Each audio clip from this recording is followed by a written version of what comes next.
আসসালামু আলাইকুম এভরিওয়ান, কেমন আছেন আপনারা সবাই? আশা করছি ভালো। আমি আলহামদুলিল্লাহ খুবই ভালো আছি। তো অনেক দিন পর নিয়ে আসলাম একটি নতুন ব্লগ। সো আজকে আমরা যাচ্ছি হচ্ছে আমার গ্রামের বাড়িতে, মানে আমার দাদার বাড়িতে। তো আমার দাদির বাড়িতে হচ্ছে আমার চাচাতো বোনের বিয়ে। আজকে একটা গ্রামের বিয়ের ব্লগ নিয়ে চলে আসছি। তো চলুন আমরা সেখানে যাচ্ছি, আমাদের গ্রাম। আপনাদেরকেও দেখাবো কি হয় না হয়। এই তো আমরা এই রাস্তাটাতে যাচ্ছি, যেতে বেশিক্ষণ সময় লাগে না, আমাদের বাসা থেকে যেতে 20 মিনিটের মতো সময় লাগে। তো এই যে এটা পাহাড়পুরের বিখ্যাত ব্রিজ। তারপরে এই যে আমরা বাড়িতে চলে আসছি। আসার পরপরই যেহেতু অনেক লেট করে আসছিলাম, তো আমার চাচা বললো আগে খেয়ে নাও। তো আমরা খেতে বসেছি সবাই। আগে খাওয়া দাওয়া করে তারপর হচ্ছে বউ দেখতে যাব। অবশ্য একবার দেখেই আসছি আমি। তো কাকা বলছিল তোমরা একটু তাড়াতাড়ি খেয়ে নাও, কারণ বরযাত্রী আসারও টাইম হয়ে গিয়েছে। তো আমরা যে খেতে বসেছি, এখানে পোলাও ডিম এটা নিয়েছি। তো এখানে রোস্টও দিয়ে গেল। তো রোস্টটা খুবই মজা হয়েছিল। আমার তো ভিডিও দেখে আবারও খেতে ইচ্ছে করছে। ডিম আর রোস্ট দিয়ে খাওয়ার পরে তো এখানে গরুর মাংস দিয়ে দিয়েছে। তো এটা দিয়েও মজা করে খেয়ে নেব। এবং গ্রামে কিন্তু এই যে এভাবে দই দেয় আর কি, প্লেটের মধ্যেই দই দিয়ে দেয়। তো এই যে এভাবে আমরা আবার এইভাবে খেয়ে অভ্যস্ত। তারপর এই যে এখানে হচ্ছে বউ, সবাই তার জন্য দোয়া করবেন যেন নতুন যে দাম্পত্য জীবন সুখের হয়। তারপর এখানে আসার একটু পরেই শুনলাম যে বর চলে এসেছে। তো আমরা একটু গেটের দিকে গেলাম, দেখি আসলে বর চলে এসেছে বিয়ে করার জন্য। এই তো বর মশাই। তারপর এখানে বাচ্চা কাচ্চারা যে গেট ধরেছে। তো অ্যাজ ইউজুয়াল গেটে যা হয় তাই হচ্ছিল।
বরযাত্রী আসার পর আমার ভালো লাগতেছিল না ভিতরে। তারপর একটু বাহিরের দিকে চলে আসলাম। এটা তো আমাদের এলাকাটা একটু ডুবা এলাকা, মানে বর্ষাকালে একদম ডুবে যায়।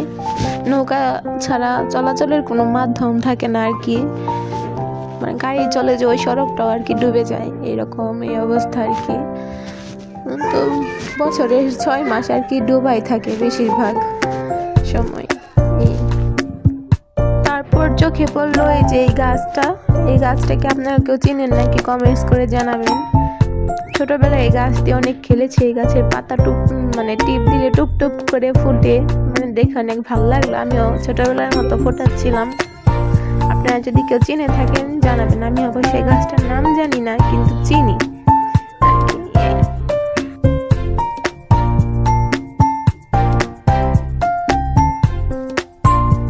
তারপরে যে খাওয়া দাওয়া শেষ করেছি, একটু হাঁটাহাঁটি করতেছি। এখন একটু বাড়ির দিকে যাবো আর কি। তো বাড়িতে দাদিদের কাছ থেকে একটু বিদায় টিদায় নিয়ে এখন আবার বাসার দিকে রওনা হব।